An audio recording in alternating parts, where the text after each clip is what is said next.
मेरा नाम निधि है। जब मैं 19 साल की थी तब मैं गर्मियों की छुट्टियों में अपनी बड़ी बहन के घर कुछ दिनों के लिए रहने आ गई। दीदी की शादी को 1 साल से अधिक समय गुजर चुका था और दीदी और जीजाजी अक्सर हमारे घर आया जाया करते थे, लेकिन मैं आज तक उनके घर एक बार भी नहीं आई थी। दीदी और जीजाजी दोनों बैंक में काम करते थे, लेकिन दोनों अलग अलग बैंकों में काम करते थे। मुझे दीदी के घर आए 7-8 दिन ही हुए थे। एक दिन मैं घर पर अकेली थी तो जीजाजी अचानक बैंक से जल्दी घर वापस आ गए। मैं टीवी पर एक सीरियल देख रही थी तो जीजाजी मेरे पास आकर बैठ गए और बातें करने लगे। पिछले 7-8 दिन में मैं जीजाजी के साथ काफी घुल मिल गई थी। तब अचानक जीजाजी ने मुझसे पूछा कि क्या तुम्हारा कोई बॉयफ्रेंड है। मुझे उनकी बात सुनकर थोड़ी हैरानी हुई, लेकिन फिर थोड़ा सोचने के बाद मैंने कहा अभी तक तो नहीं, लेकिन मेरी एक दोस्त का एक भाई है जिसे मैं पसंद करती हूँ। तब मैंने देखा उनके चेहरे से हंसी जैसे गायब हो गई थी। इस सवाल से मैं थोड़ा घबरा गई और मैंने बिना कुछ बोले ना में सिर हिला दिया। तब उन्होंने कहा अब तुम बड़ी हो रही हो, इसलिए तुम्हें भी किसी लड़के की साथ की ज़रूरत महसूस होती होगी।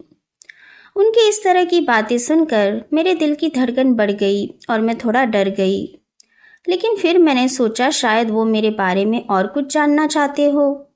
तब जीजाजी अपनी जगह से उठकर जाते हुए बोले कि अगर मैंने तुम्हारी दीदी से पहले तुम्हें देख लिया होता तो मैं तुम्हारी दीदी से कभी शादी ना करता।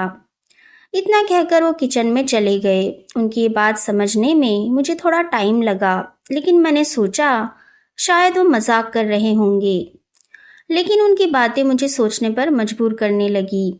इतने में डोरबेल बजी तो दीदी भी आ गई थी। मैंने दरवाज़ा खोला तो मेरी उतरी हुई शक्ल देखकर दीदी ने पूछा क्या हुआ, तुम ठीक हो। मैंने दीदी से कहा हाँ सब ठीक है, बस कल रात में ठीक से सो नहीं पाई इसलिए। फिर कुछ दिन ऐसे ही गुजर गए। एक दिन मैं थोड़ा लेट सोकर उठी तो देखा दीदी अपने बैंक के लिए निकल चुकी थी। मुझे लगा शायद जीजाजी भी चले गए होंगे, तो मैं फ्रेश होकर किचन में जाकर अपने लिए चाय बनाने लगी। तभी अचानक जीजाजी पीछे से आए और कसकर मुझे पीछे से पकड़कर अपनी बाहों में ले लिया। उस समय तो मुझे कुछ भी समझ में नहीं आया और डर के मारे मैं तो सुन पड़ गई थी और मैं अपनी जगह से हिल भी नहीं पा रही थी। इससे पहले कि मैं कुछ संभलती, उन्होंने मेरे गाल पर एक किस कर लिया और मेरे बदन के हर हिस्से पर अपना हाथ फेरने लगे। तब मैंने एक गहरी सांस ली और अपने आप को संभाला और उन्हें पीछे की तरफ धक्का देकर खुद से दूर कर दिया। उन्होंने दोबारा मेरे करीब आने की कोशिश की तो मैं जोर जोर से चिल्लाने लगी। उन्होंने अपने एक हाथ से मेरा मुंह बंद कर दिया और दूसरे हाथ से मेरे दोनों हाथ पकड़कर बोले अगर तूने अपनी बहन को या किसी को भी इसके बारे में कुछ भी बताया तो मैं तुम्हारी बहन को तलाक दे दूंगा। मैं इन सब बातों से काफी डर गई थी। मैं नहीं चाहती थी कि मेरी वजह से दीदी का घर बर्बाद हो, इसलिए मैंने दीदी को इसके बारे में कुछ भी नहीं बताया। उस रात मैं ठीक से सो भी नहीं पाई। अगले दिन मेरे जीजाजी और दीदी दोनों लोग बैंक चले गए। उस रात मैं अपने कमरे में लेटी हुई थी और सोने की कोशिश कर रही थी। तभी मैंने देखा कि कोई मेरे रूम का दरवाज़ा खोलकर सीधा अंदर आकर मेरे साथ बेड पर लेट गया है। मुझे समझने में 1 मिनट भी देर नहीं लगी कि ये मेरे जीजाजी है। मुझे जीजाजी की वो बात याद थी जो उन्होंने कल मुझसे कहा था। इसी डर की वजह से मैं कुछ कर भी नहीं सकती थी कि कहीं मेरी वजह से दीदी का घर बर्बाद ना हो जाए। फिर जीजाजी मेरे पास आए और बोले मैंने तुम्हारी दीदी को नींद की दवाई पानी में मिलाकर दे दी है, इसलिए वो अब सुबह तक जाग नहीं पाएगी। मैंने जीजाजी से हाथ जोड़कर कहा प्लीज आप मेरे साथ ऐसा ना करो, लेकिन उनके सर पर तो उस समय कुछ और ही सवार था। उन्होंने मेरी एक नहीं सुनी और मेरे साथ वो सब करने लगे जिसके बारे में मैं सोच भी नहीं सकती थी। डर के मारे मेरा पूरा शरीर कांपने लगा। मैं मिन्नतें करती रही, लेकिन उन पर इसका कोई असर नहीं हुआ। मेरे पूरे बदन को चूमने और दबाने के बाद उन्होंने वो काम करना शुरू कर दिया जो मुझे बहुत दुख पहुंचा रहा था।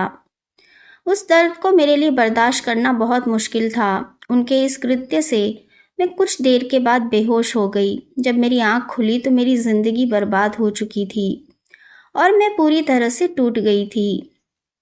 इसके बाद जीजाजी ने इसे रोज़ का मामला बना दिया था और मैं बस दीदी की वजह से ये सब बर्दाश्त करने को मजबूर थी।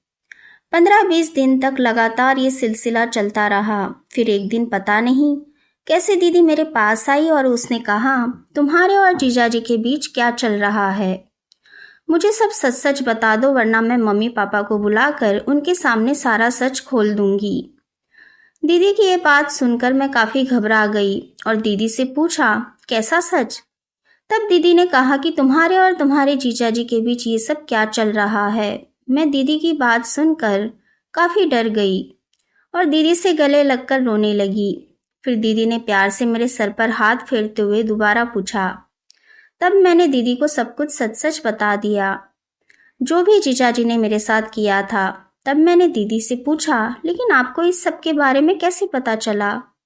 तब दीदी ने बताया कि 15-20 दिनों से उन्हें हर सुबह उठने के बाद बहुत कमज़ोरी महसूस होती थी और वो कोई भी काम ठीक से कर नहीं पा रही थी। फिर वो डॉक्टर के पास गई और डॉक्टर ने टेस्ट करवाए।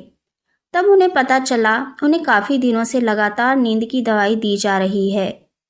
तब मैंने तुम्हारे जीजाजी के बैंक में पता किया तो पता चला कि तेरे जीजाजी हर रोज़ किसी न किसी बहाने से छुट्टी लेकर जल्दी घर वापस चले आते थे, जिसके बाद दीदी को ये सब समझने में जरा सी भी देर नहीं लगी कि ये सब क्या चल रहा है।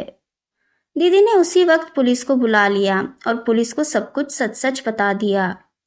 पुलिस ने रिपोर्ट के आधार पर जीजाजी को गिरफ्तार कर लिया, जिसके कुछ दिनों बाद ही दीदी ने जीजाजी को तलाक दे दिया। हमारे समाज में ऐसे किस्से अक्सर सुनने को मिलते हैं। बस हमें ज़रूरत है तो ऐसी बातों को समाज के सामने लाने की, ताकि किसी भी बहन बेटी की इज्जत ऐसे लोगों से बची रहे और उन्हें उनके किए की सज़ा ज़रूर मिले। तो दोस्तों, कैसी लगी आपको ये कहानी? मुझे कमेंट करके ज़रूर बताइए। अगर अच्छी लगी हो तो प्लीज़ लाइक कीजिए, शेयर कीजिए और सब्सक्राइब करना बिल्कुल भी ना भूलें। धन्यवाद।